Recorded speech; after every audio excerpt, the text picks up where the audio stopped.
Hey, gorgeous. Welcome to Season 2 of the Hormone Puzzle Podcast. I'm your host, Coach Kayla Smith, CEO of the Hormone Puzzle Society, a women's health hub for fertility, hormones, and the business of coaching, creator of the Hormone Puzzle Method, an infertility warrior, two-time boy mom, and women's health expert. This podcast is for women struggling with infertility, painful periods, terrible PMS, or really just any symptom of hormone imbalance that they are ready to eliminate for good.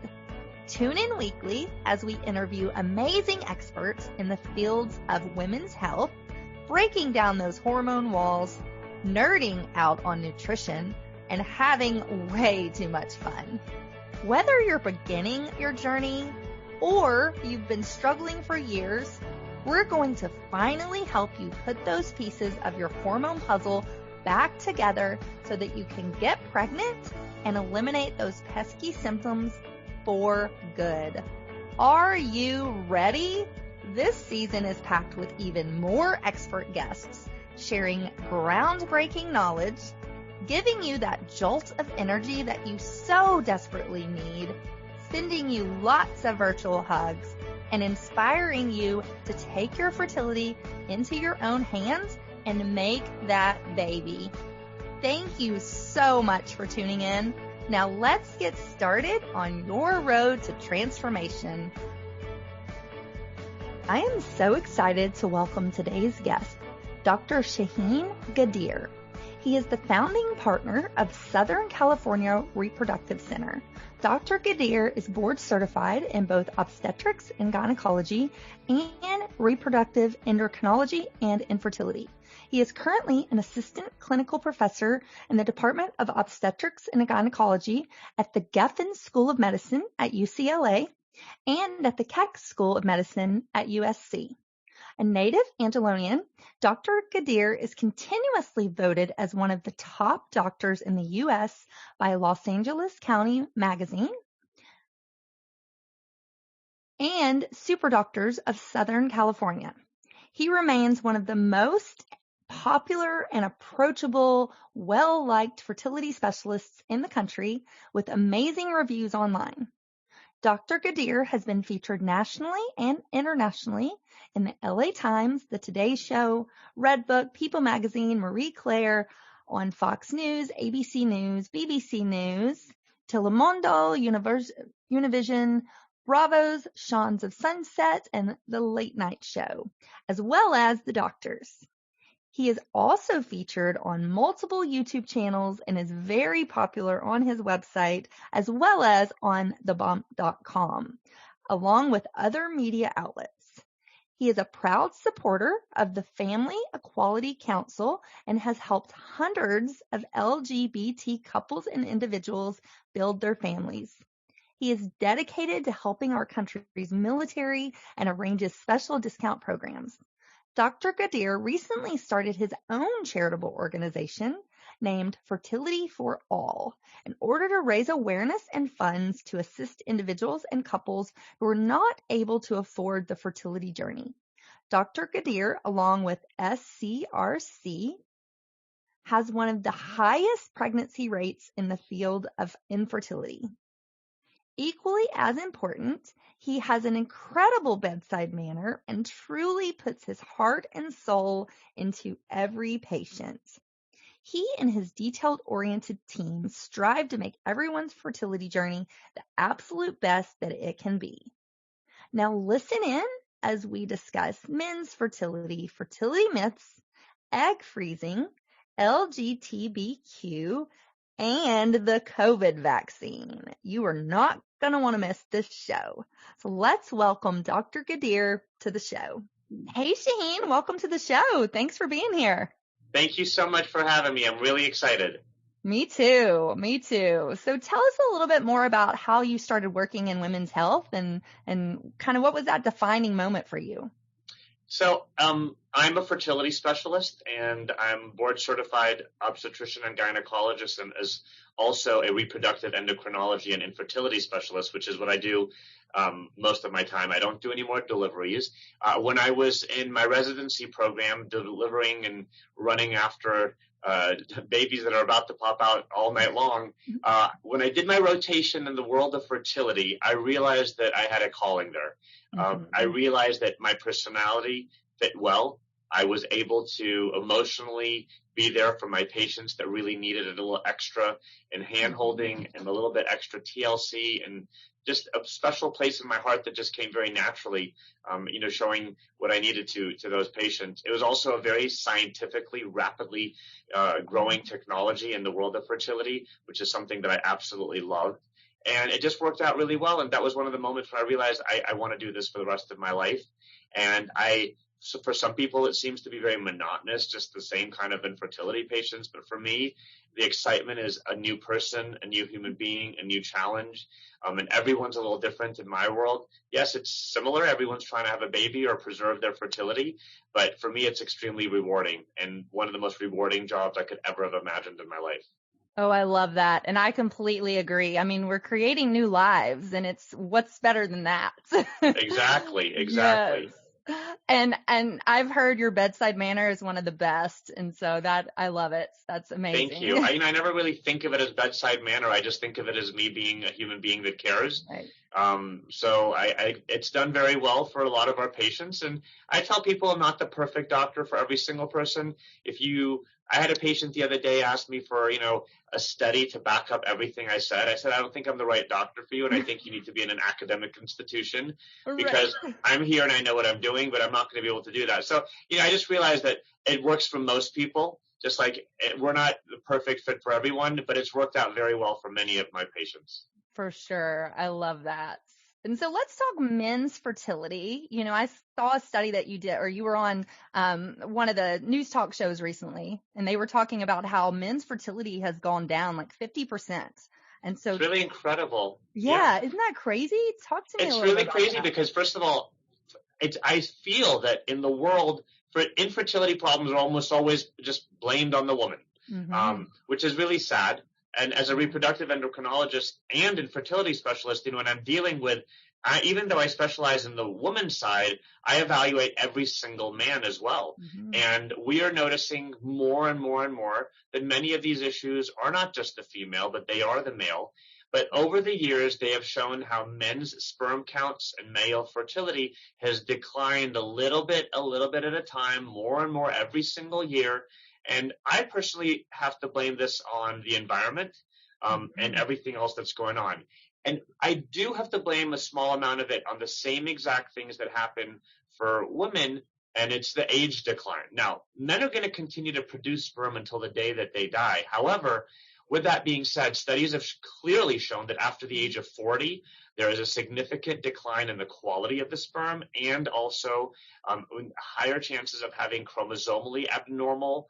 There's a small link, or actually, I don't even want to call it it's an unproven link that potentially autism goes up with older sperm as well. No proof, but there's some hints in research that could be the case. So with that being said, this is all something that is very new to everyone, but there is definitely some ideas and benefits for men thinking about freezing their sperm. We never knew we're going to be hit by a horrible virus such as COVID, and we don't know 20 years from now, people who had COVID now, what they're going to be saying about their sperm then. So it's an example of something that probably is safer to put something aside. It's very easy for a man to preserve their fertility and freezing a sperm sample versus a woman having to do it. It's one fraction of the price as well. So something to definitely think about in this day and age. For sure. That is such a good point, because we always talk about freezing our eggs, but we never really hear about men freezing their sperm. But I would say it's pretty important. So I'm glad you brought that up. I think it's really, really important. I think it's something that really needs to be taken importantly. And, yes, there is, some myths behind it, because men continue and make sperm all the way through their life. But quality, we see it all the time that quality gets affected as well. Mm-hmm. So let's talk a little bit about what we can do or what men can do to preserve their fertility. Like, is there some lifestyle things that they should be thinking about? There's a lot of lifestyle things that men can do. Like one of the simplest thing is don't put your laptop on your lap. Have you ever touched the bottom of a laptop after it's been on all day? Yes. It's warm. So hot. Anything with excessive heat, jacuzzis, steam rooms, saunas, excessive amount of cycling or spinning. A lot of people have that Peloton at home, but I don't want to tell people to exercise less, but doing that maybe every single day, and anything that, again, excessively tight underwear. Skinny jeans are almost like pantyhose these days. They don't let anything breathe. A lot of people going to bed wearing basketball shorts, which are like 100% polyester and increasing heat. So anything that increases the heat to the testicular area is actually bad for sperm quality. Gotcha. So that would be the first thing I would say. The second thing is simple things like smoking, proven to affect sperm quality in a negative way. Excessive use of alcohol affecting that as well. But the use of drugs and marijuana, in many states, marijuana use is now legal, but no one talks about the fact that it affects sperm quality in a very negative way. Wow. So something to be very, very careful about. It could be legal, but it's still bad for your fertility. Oh, great points. Yes. One more really important point is being overweight as a male is actually very detrimental to sperm quality as well. Fat on the body becomes estrogen. And not testosterone, which is really good for sperm, but it becomes estrogen. And estrogen is the one hormone that really works against testosterone in making sperm well. With that being said, taking testosterone or anything that externally increases your testosterone also turns off your natural production of testosterone. And for that reason, you have no more sperm production if you're taking steroids or testosterone externally.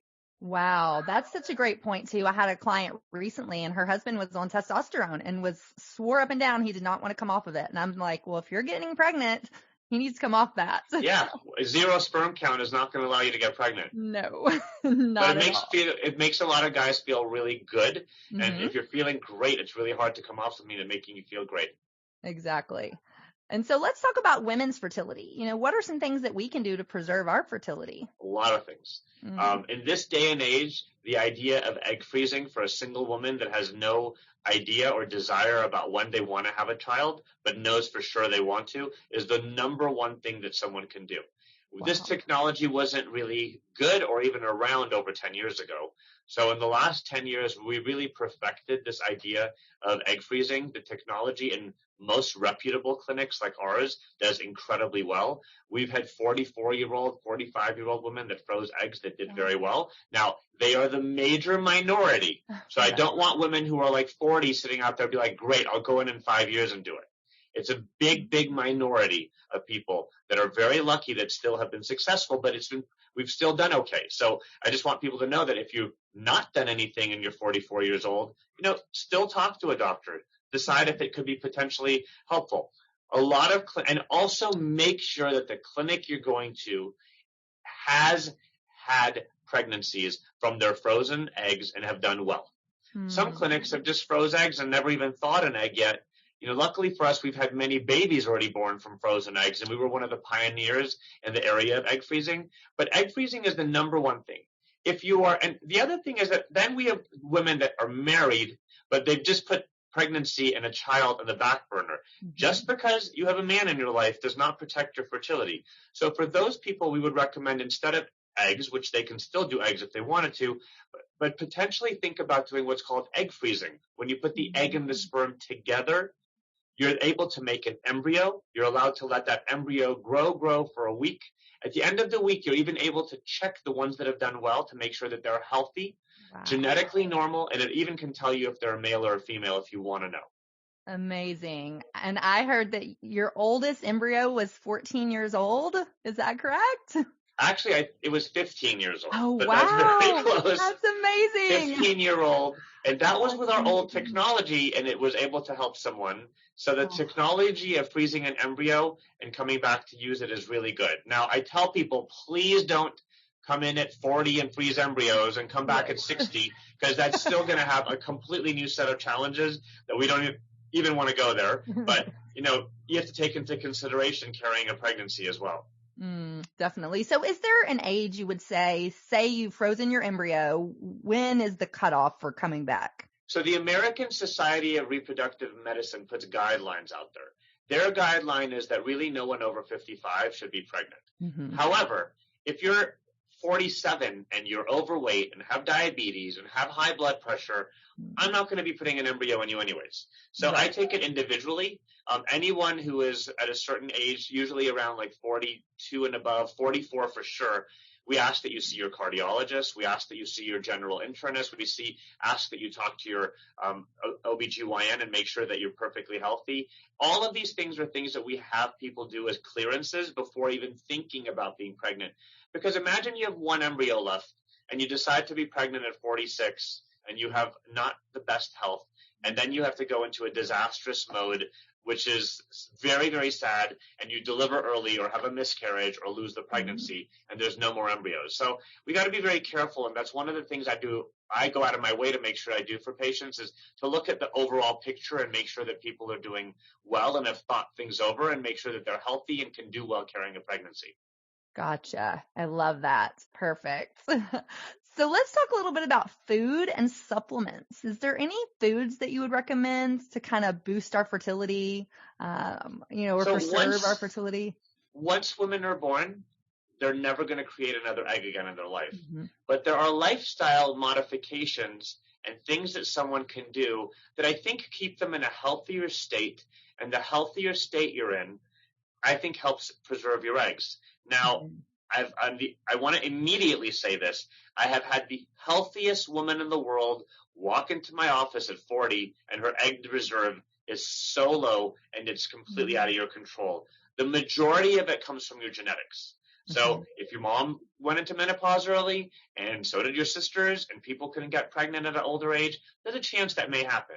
With all of that being said, though, having a healthy lifestyle, not being overweight, not excessively drinking, definitely not smoking and using drugs, and having a diet that is very healthy. And I like to call that the Mediterranean diet. And I'm not saying diet as in losing weight diet, but eating healthy, like fresh foods, balancing your meals. I'm totally about being well balanced. I'm okay with people having some fish, some chicken, some beef. I just think that just balancing it well and not doing excessive amounts, but not eating things that come so much out of a package, a box, or a can, but more out of the fresh section of the supermarket, I think is a lot to learn from that Mediterranean lifestyle and Mediterranean diet. I love that. And that's what we talk about on this show. Whole food, balanced nutrition doesn't come out of a package or a box. It comes from the earth. Then you can eat it. If it has an expiration date, I would be very, very worried. Exactly. And so how about supplements? Is there any supplements that you recommend? There's a ton of supplements, and I'm finding new ones all the time. One of the things I plan on doing is, in a couple of months, I'm just wanting to do a big search again of everything that's out there. Some of the pharmacies that we work with a lot, they've helped us do that in the past, but soon I wanted to do this thing. I'm definitely being on a prenatal vitamin that is of quality, I think is great for all women, even if you're not trying to have a baby. So I'd rather a woman in their reproductive years, 25 to 45, be on a prenatal vitamin than just a multivitamin, to be honest. I think being on an omega-3, which is a DHA, is very good for the body. I like to recommend the one that is not fish-based because the plant-based ones are mercury-free. I also think that the best supplement for any woman who is trying to hold on to their fertility and cares about how they're doing when it comes to their fertility is an antioxidant called CoQ10. It stands for coenzyme Q10. And what this does is that it slows down the aging of the cells. Studies showed that if you take 600 milligrams of the purest form of CoQ10, which is the kind of the capsule form, the gel cap form, not capsule form, which is easily digestible and easily absorbed. It's called ubiquinol. So when women have been taking 600 milligrams of ubiquinol CoQ10 a day, studies showed that it slows down the aging of the cells. Wow. I love that. And that's one of my favorite supplements. So I'm glad you mentioned that. Yeah, I think it's amazing. It slows down the aging of every single cell of your body, from your brain cells to your lung cells to your eye cells. And it also helps the cells of the eggs. So it has benefits for everything, not just the eggs. I love that. And same for male fertility. I've heard it's good for men. So absolutely. The dose that an antioxidant like CoQ10 is helpful for men is 200 milligrams a day. So for women, it's 600 milligrams a day, and for men, it's 200 milligrams a day. I love that. Perfect. So we are going to take a short break to hear a word from our sponsors. And when we come back, I would love to dive into COVID and the vaccine, what that does to fertility, and talk about Fertility for All, your fund that you've set up. Perfect. Can't wait. We'll be right back. Hey y'all, it's Coach Kayla here. I hope you are loving this episode as much as I am. We will be back in just a minute, but first, a word from our sponsors. Today's sponsor of the Hormone P.U.Z.Z.L.E Podcast is Mira Fertility. How does Mira help track ovulation? Unlike other fertility trackers, Mira measures actual fertility hormone concentrations with 99% accuracy. By tracking your unique hormone levels throughout your cycle, Mira learns your cycle to personalize your ovulation prediction. Because Mira analyzes your actual hormone levels, it gives accurate insights on fertility windows for those with irregular cycles or PCOS. Mira's app synchronizes automatically and eliminates manual charting. In addition to LH and estrogen hormones, Mira is the next step in women's tracking and analysis. Designed to be expandable, the Mira system will offer more at-home health tracking in the future. Mira will measure multiple women's hormones, such as progesterone, FSH, HCG, all with the current analyzer. Mira will help you to achieve your pregnancy goals, regardless if that's trying to conceive, learning your cycle, or trying to avoid. Order Mira Starter Kit or Mira Plus Starter Kit online at miracare.com with promo code Coach Kayla and get $25 off. Mira Analyzer and app take the guesswork and stress out of ovulation tracking. So don't forget to order yours today and use my exclusive code, Coach Kayla. Welcome back, Dr. Shahin. Thanks for being here. It's a pleasure to be here.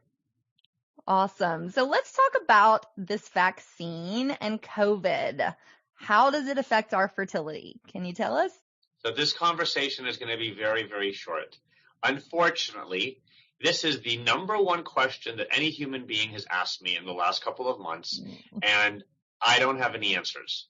Okay. Unfortunately, we don't have double-blinded studies that showed long-term effects of this vaccine on people 10 years from now, 20 years from now. We don't have any idea of how it immediately affects fertility. I have had people that told me their OBGYN recommended while they're pregnant to even get it.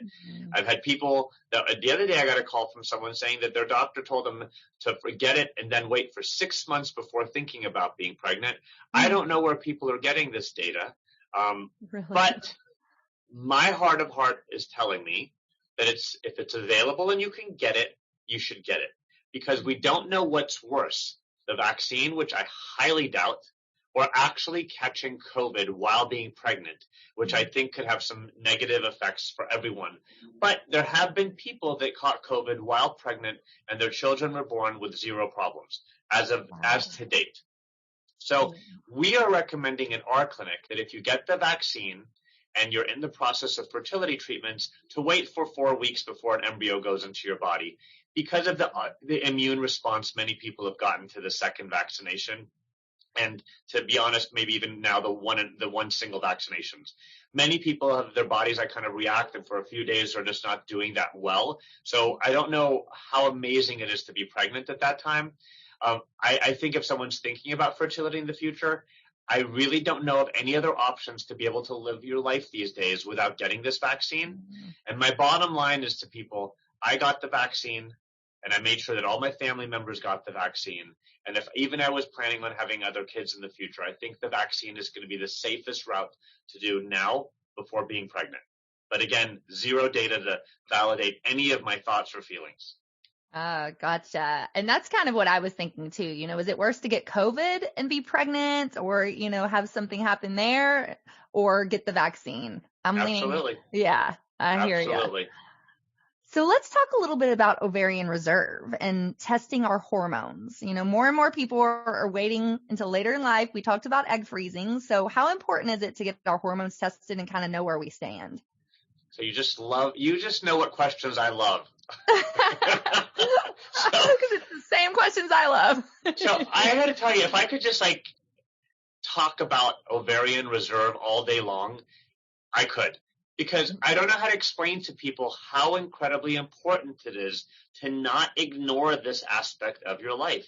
Mm-hmm. I have had so many people that have ignored it, and when they came to my office, it was too late, and they had to go to Plan B, which is the use of an egg donor, there's absolutely nothing wrong with if you're open to that.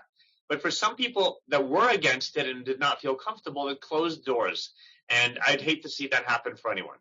Ovarian reserve testing is something simple that you could do as young as you wanted to see where you stand with your egg reserve. It's a simple blood test. It's a simple ultrasound. Nowadays, it does not have to be done on day 2 or 3 of your menstrual cycle. It could be done on any day of the month.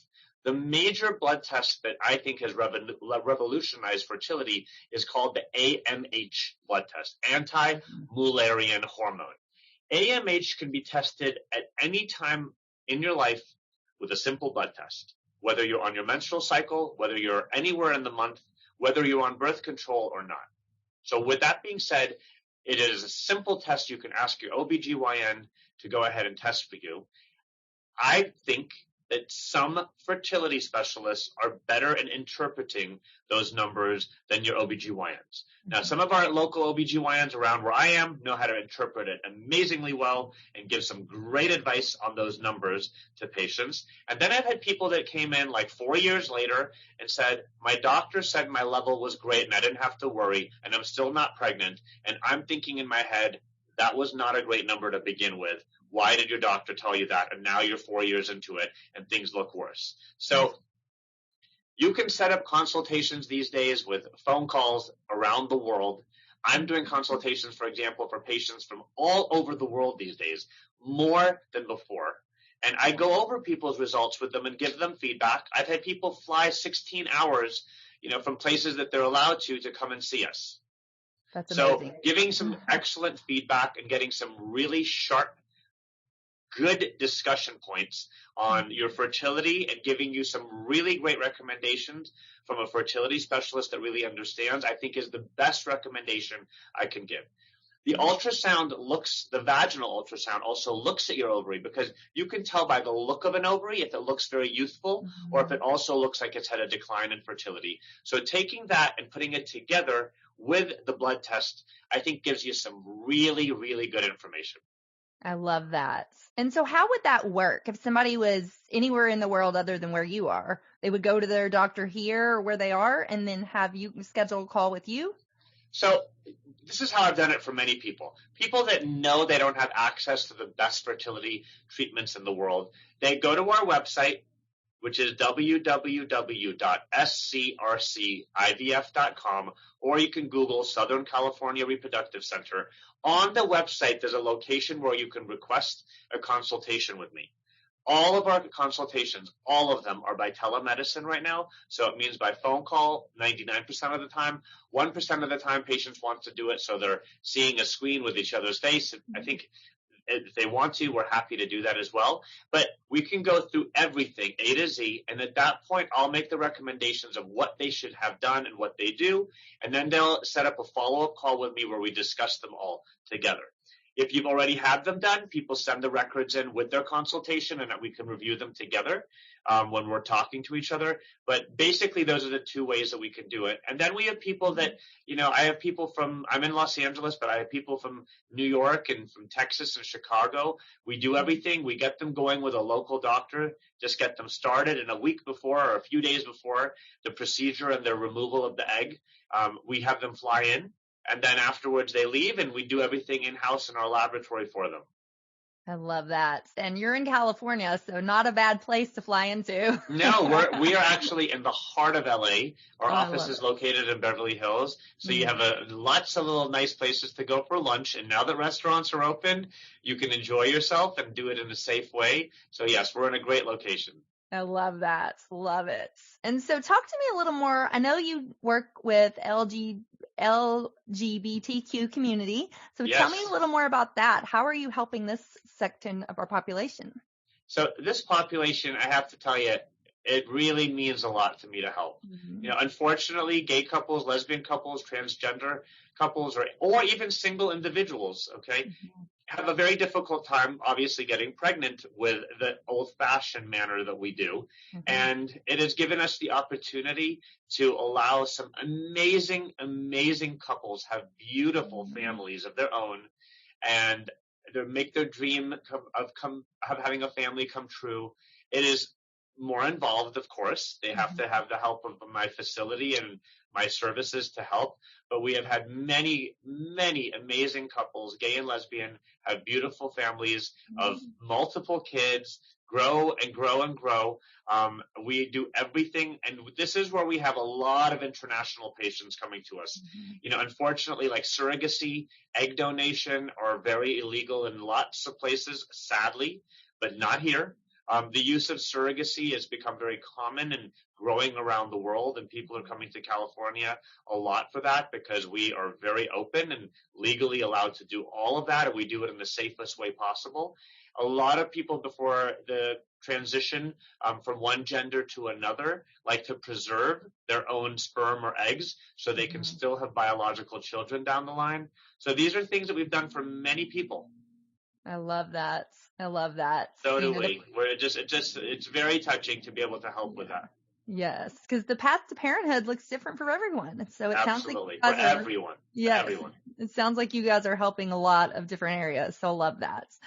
And so tell us a little more about where we can find you. You alluded to your website. Are you on social media? Like, how can somebody work with you? Absolutely. So we do all of that. So I think the best way to find and learn the most about fertility and about me and the services that we do is on our Instagram page, which is also on Facebook as well. So if you go to Instagram, it's called Dr. Shahin Ghadir. It's Dr. and then ShahinGhadir. It's a verified page, so if you don't see that little blue check after it, please don't follow it. We've had a lot of people, for some reason, find it very entertaining to make some other pages and then ask people for money, so you don't want to go down that path. So Dr. Shahin Ghadir, located in Beverly Hills with all of our clinic information, and it goes on and on and on. It's not a new page. It has thousands of posts on it. Is the best way to follow.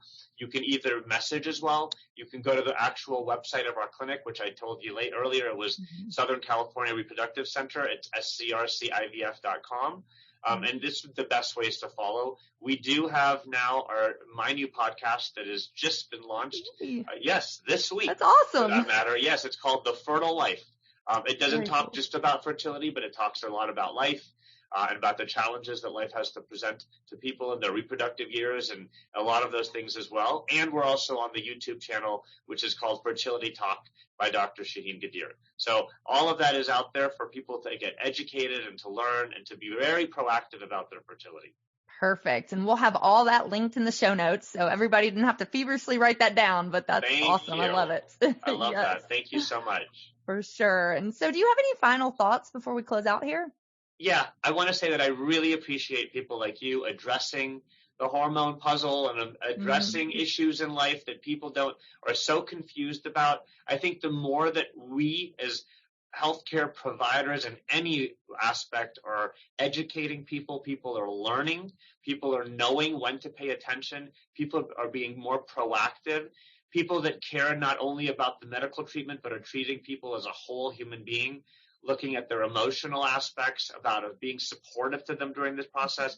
I think this has gone a long way in changing medicine for the better. For sure. For sure. Thank you so much for being here. It's been an honor to talk to you, and I really appreciate it. Thank you, my dear. It's been a pleasure to talk to you as well. It was so fun, and I cannot believe how fast time went when we were having fun. I know, right? Well, thank you guys for listening to the Hormone Puzzle Podcast. Until next time, bye for now. Hey, hang on just 1 second before you go. I want to make sure that you are aware of all of the amazing free resources that I have for you on my website at CoachKayla.com. From a fertility meal plan, a cycle syncing quick start guide, a holistic healing cookbook, as well as master classes, blog posts by me and some amazing experts in the fields of fertility, hormones, and nutrition. So many wonderful resources that will help you on your journey. And I wish there had been something like this when I was going through my 2 years of infertility, but there just wasn't. And so that's why I decided to create all of this for you. So make sure that you go and check it out and you take advantage of this plethora of support that I have provided for you. And spoiler alert, these were some of the same tricks and the same foods that I used to get myself pregnant, not once, but twice, even after my doctors said that I couldn't. So I know that these things work. Make sure you take advantage of that. And I cannot wait for you to be my next success story. So thanks, love. See you soon. Thanks for tuning in today to the Hormone Puzzle Podcast. Check out the show notes for today's episode at CoachKayla.com. If you like what you hear, please subscribe and leave a review. Thanks for hanging out with me, and I'll see you next week.